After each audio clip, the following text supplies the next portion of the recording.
Welcome to our podcast, Psychiatric Services from Pages to Practice. In this podcast, we highlight new research or columns published this month in the journal Psychiatric Services. I'm Lisa Dixon, editor of Psychiatric Services, and I'm here with podcast editor and my co-host, Dr. Josh Berezin. Hi, Josh. Hi, Lisa. Today we're going to talk about 3 articles from the journal that have been published recently online. We'll look at the dollars and cents behind a collaborative care intervention for perinatal depression. We'll discover how people experience involuntary admission to psychiatric hospitals, and also see how the use of psychotherapy relates to polypharmacy. Sounds good. Let's start with Nancy Grote's study on the incremental benefit cost of mom care, collaborative care for perinatal depression among economically disadvantaged women. Collaborative care has obviously become a big part of the behavioral health landscape, and it seems like there's tons of studies about it. So what sets this one apart? Before we start talking about the study, I just want to mention that the senior author on this paper is Dr. Wayne Caton. Wayne is a giant in our field. He tested, really developed, and was a part of testing and disseminating collaborative care as a critical intervention to help people with depression and anxiety and other mental illnesses who present in primary care. And so I want to acknowledge his contribution, which, Wayne's work just keeps reappearing and he will never be forgotten. So this paper is important for a number of reasons. It focuses on perinatal depression, which I think we all know has huge health consequences, huge public health consequences, and individual health consequences for the mother and the child. And also the study delivers this intervention in a socioeconomically disadvantaged group of women with various races, diverse races and ethnicities. And importantly, it follows women for 18 months from middle of pregnancy through 15 months out. So it really is very longitudinal and allows us to assess the relative impact of collaborative care across a sustained time frame. So other studies have given us more of a snapshot, and this is giving us like a whole full year and a half of experience from mid-pregnancy all the way out. Exactly. Yeah. You also brought up the population that the study is studying, and I think that's really important. They mentioned in their background that this population is twice as likely to have major depression during pregnancy. I mean, that's like one of those statistics that you can just sort of skim over as you're reading through the background. But when you stop and think of it, twice as likely to have major depression, that's pretty startling. Yeah. And having been pregnant and having 2 children myself, the notion of experiencing major depression during that time frame is really daunting and chilling. And so it's just so important. The study is so important. So what did the study do? It compared collaborative care that they called mom care for these women. And again, I think most of us are familiar with collaborative care at this point, but it's a systematic approach, as the authors talk about, for reducing depression severity that includes evidence-based depression treatment. For example, a choice of psychotherapy or pharmacotherapy, and active sustained measurement of outcomes and follow-up according to stepped care principles. So this notion of stepped care and identifying and following them to the extent possible within the primary care setting, or in this case, the OBGYN setting. And then the comparison condition is usual care plus. Yeah, so the usual care, it seems like, is basically case management plus referral out for women who are experiencing depression. That's usual care within the area that they're working in. And then the plus was that if people had a PHQ-9 of, I think it was above a 10, then they would get sort of more intensive services. Right. And so the control condition was pretty strong in my view. It as you mentioned, includes case management, but it's also being served by a multidisciplinary team of social workers, nurses, and nutritionists, again, who offer case management and facilitate contact with the obstetrician, to help the women get what they need. So this is not just a study about outcomes. This is also about cost. Yeah, so that's another unique aspect of the study, is that they started out with the idea of doing a cost-benefit analysis. And so as best I understood it, they were looking at the difference in cost between the two conditions and looking at how that difference in cost mapped to the valuation of the outcome. So their outcome was Depression-free days. exactly. And so then we have to think about, well, how much is a depression-free day worth? Right, and how do you figure that? How do you figure that out? A depression-free day would be worth a lot of money to me. If I had major depression, I would pay a good chunk of change to have a day without depression. So would I. But the number crunchers apparently in the literature have put a $15 to $25 range on a depression-free day. When we think about how it feels to be depressed, $20 doesn't even come close, in my view. But in any case, how did that work in the study? So what did they find? So one thing that they did prospectively was they anticipated that PTSD might be an important moderator of the impact of this intervention on women with depression. So a lot of moving parts in the study. A lot of moving parts. Let me see if I've got everything straight. Basically, in both groups, with women with PTSD and with women without PTSD, the mom care, the intervention that they're studying, cost about $1,200 more, give or take. Exactly. More or less. But in women with PTSD, they had a lot more depression-free days than when you're just looking at women with depression. 68 to 13.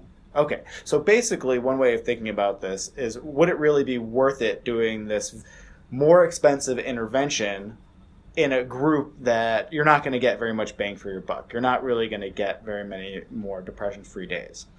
Maybe not. But with the women who are with PTSD, you're getting a lot for that money that you're spending. Exactly. And then their question is, how do you figure out if it's worth it or not? Exactly. And so this is where the valuation of a depression-free day comes in.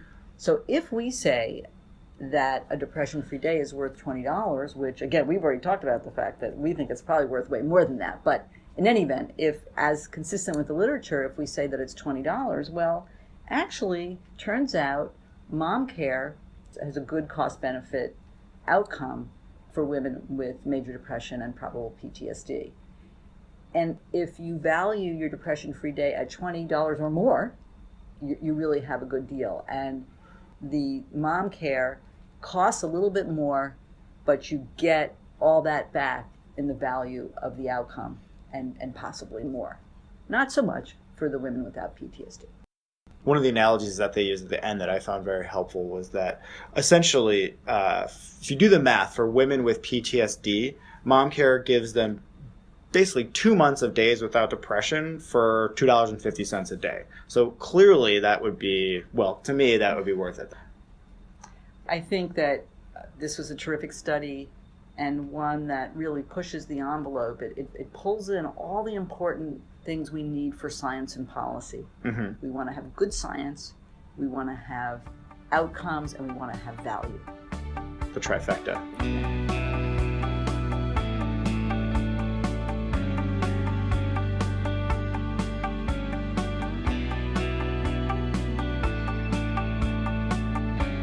Next up, we have Rebecca Murphy's article on service users' experiences of involuntary hospital admission under the Mental Health Act of 2001 in the Republic of Ireland. This is a qualitative study with the results of interviews of 50 people who'd been admitted against their will to an inpatient psychiatric unit. Yeah, and I thought this was a really interesting study. There have been other studies of the consumer or patient's experience of involuntary hospitalization, but what I thought was unique about this study is that they are not just looking at kind of responses to specific events like IM medications or seclusion and restraint, but they're looking at the entire experience of the commitment so that the person had the time to kind of process it. So not right in the middle, but also not too far away. So it gives people a chance to reflect on the entire experience, and they're not sort of in the throes of a psychiatric illness. They're out of the hospital, and they've had a chance to think about things. I thought that the real heart of the paper were these quotes from the participants. They're just very bracing to me. You know, they talk about feeling ambushed in their homes, feeling confused and just completely powerless, losing dignity, and then after the hospitalization, having flashbacks and not being able to integrate their experiences. Yeah, that is the power of qualitative research, is the authenticity of the words that come from the individuals and their experience. And I think it's just taking a minute to read through. They have a couple of tables of quotes. I think is very touching and painful, actually, as a provider. Yeah, you also have to kind of let them sink in, because they're the sorts of things that I've heard from people, but it's very easy when you're doing your job to say, okay, I've got to ignore that and do the work that I'm doing. But if you really sit down and listen to these, they're very painful experiences that people are having. Yeah, it makes it real and it makes it human.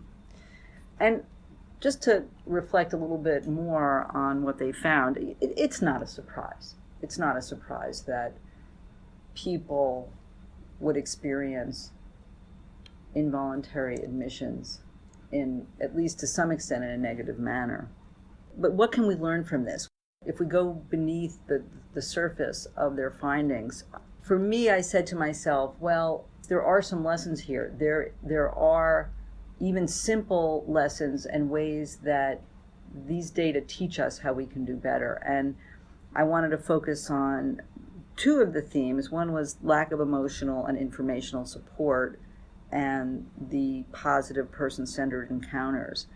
And what I got from that, from those two themes, was that it is really possible for an individual provider or nurse or mental health technician or doctor or even security guard, anybody participating in this process, to make a difference by saying something that is supportive or acknowledges the person's experience, by educating, by validating, and taking what is really a situation that none of us wants to be in. No person with mental illness wants to be in this situation, and no provider really wants to be in this situation.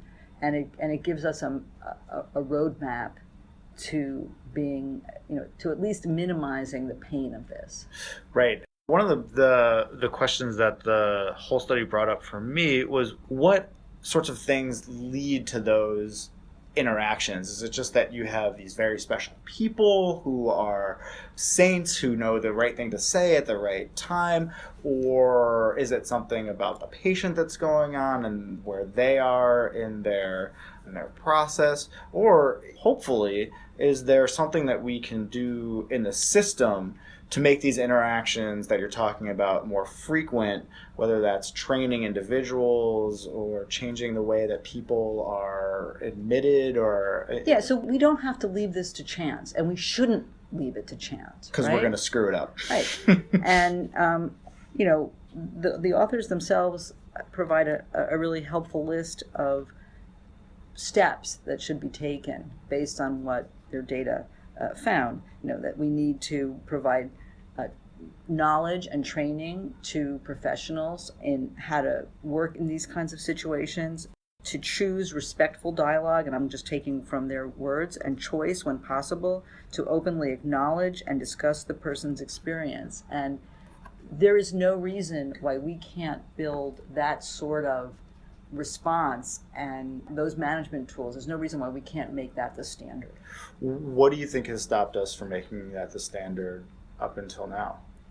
Oh, I can't speculate. I think what I would say in answer to sort of not answer your question and answer it is that what we are learning to do is to pay attention to the voices of people who have been the recipients of our services. And when we listen to them, we learn. And if we're smart about what we learn, we apply it. Many people, of course, think there should be no involuntary treatment, there should be no involuntary hospitalizations, and that's not what I think we want to debate here. That's really a whole other topic. But if we listen to consumers, there's no question that we can learn how to make this process less likely to produce PTSD. Yeah, so that's why these qualitative studies are really invaluable to our work. I thought that when we were talking earlier, you mentioned how you would love to have residents or trainees read this paper and read the quotes and read about the experiences. And maybe we should even just set up sessions with trainees to have trainees talk to individuals who've been through an involuntary experience. Absolutely. This should be required reading for trainees, because things, I'm recently out of training and things are just moving so quickly, and you've got a job to do and you don't have any time to step back and reflect. And I think, I was talking about asking what sorts of things we can do to improve the system and make those person-centered encounters more likely. I think one of them is to face the painful fact that we're sometimes doing something that's going to lead to more symptoms in the future that's not therapeutic. And even that, if you can take a second to reflect on how you're interacting with somebody, maybe sometimes it's unavoidable that this is going to be a traumatic experience, but maybe it's not. Maybe just maybe it is avoidable. Yeah, maybe it's avoidable, and we can do better.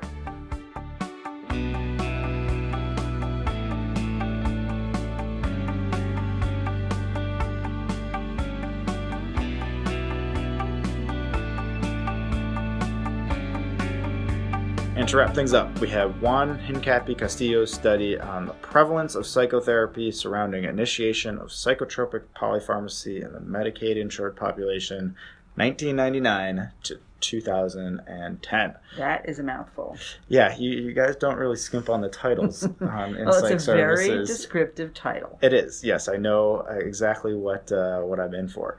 So what they're looking at is the extent to which a sample of Medicaid patients who get polypharmacy also get psychotherapy. This is a good question. Adding psychotherapy is evidence-based, and you'd hope that when you're adding medication, the provider would step back and say, okay, well, what other modalities do I need to add at this point? Right, so specifically, they're asking, at the point in time when a patient goes from essentially monotherapy, pharmacologically speaking, to polypharmacy, pharmacologically speaking, is there any evidence from claims that a psychotherapeutic element or a psychotherapy has been added? Yes, and they're looking in a window. They're looking 6 months before initiation of polypharmacy and then 6 months after initiation of polypharmacy. Right. And so you would expect, or you would hope, that as a doctor or a nurse practitioner or a PA who is prescribing another medication, more than one, should we be thinking, should we add a psychotherapy, an evidence-based psychotherapy, as opposed to or in addition to adding a medication? So we don't know if that's actually happening or not. And so what the authors did is they looked at claims data from, like you mentioned, from 29 states over a 10-year period. This is both kids and adults. Mm-hmm. And I also, again, wanted to mention that this is a Medicaid sample, so this only applies. We don't know if it applies beyond the Medicaid cohorts that they looked at.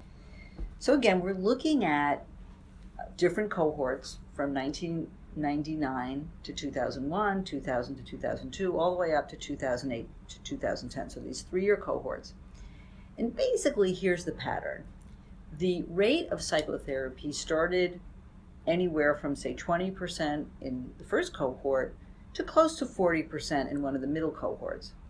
And then it went up just a little bit in the period of time when polypharmacy was being delivered. So, for example, the 20% went up to about 25%, the 40% went up to about 45%, so that there was a very modest, very, very modest increase in the amount of psychotherapy delivered at this critical time point.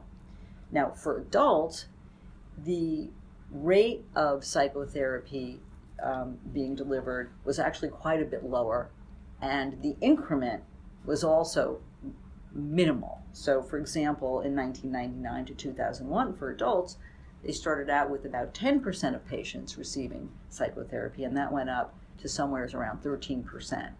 But with adults, the overall rate of psychotherapy was quite a bit lower, and the bump was also very, very some kids. So at best, yeah, when whatever time it was, when the providers were doing the best, less than 1/5 of adults were getting psychotherapy when they were prescribed polypharmacy, and less than half of kids were.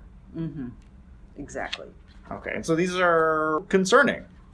Yeah, you'd expect in practice for the clinician to be thinking broadly about what to do when someone is not necessarily responding to a medication. And of course, these are claims. We don't know what people were thinking. We can't be 100% sure that the delivery of a psychotherapy would have been reflected in a new claim for psychotherapy. So there's a lot of concerns and challenges with interpreting these kind of data. But again, it's really quite consistent for literally almost each time point for adults and kids. And so I think the big picture is something that we probably need to address. Mm-hmm. So, one of the big questions is, why is this happening? So the authors put forth a hypothesis that it's a combination of a shortage of psychiatrists plus a lack of psychiatrists who actually take Medicaid, which has pushed primary care physicians into doing most of the prescribing role, and they don't really have the experience to manage psychotherapy. So, that makes sense to me, but I also think about some of the larger forces like psychotherapy training and residency, or just sort of like the culture of psychiatry in general, and also Medicaid reimbursement. I think I heard what the Medicaid reimbursement rate was for just like a psychopharmacology visit, and it was low. I don't remember what the exact number was, but I couldn't imagine that a clinic could sort of stay above water almost with the reimbursement rates for that. So, I also wonder if there's an argument here for psychiatrists themselves to be delivering more psychotherapy. That's all possible. And I think, you throw into this whole mix the obligation that we have to work with patients and offer choice. Some people prefer psychotherapy, some people prefer medications, and I think that the big picture here is that if we go back to collaborative care and measurement-based care, that we should be working with our patients, tracking their status, their symptoms, their response, their preferences, their experience of treatment, and over time really pulling them into a discussion of what to do when something's not working, what to do when something is working, for how long do we maintain treatment. And obviously this is all ideal. I think the study is important because it provides us with an empirical challenge that we have to try to meet. And the nice thing about this kind of study is that we can go back and measure this again. We can do something. We can make a change. We can address the problem or try to address the problem and see if it works. It also starts to give clinics and providers just some broad sense of a baseline of what they might be shooting for in terms of their rates of psychotherapy, when they're not just sort of saying, well, we should have 80% or 30%, and it kind of gives you a little bit of a baseline. And I think that obviously another step would be to try to understand in more detail the extent to which the claims are being used to reflect the delivery of psychotherapy. So we really want to dig into that. And if it's not reflecting the delivery of psychotherapy, we want to have a way of tracking and measuring care so that we can ask the question about the delivery of psychotherapy within psychopharmacologic polypharmacy more effectively. So that concludes our second edition of our podcast.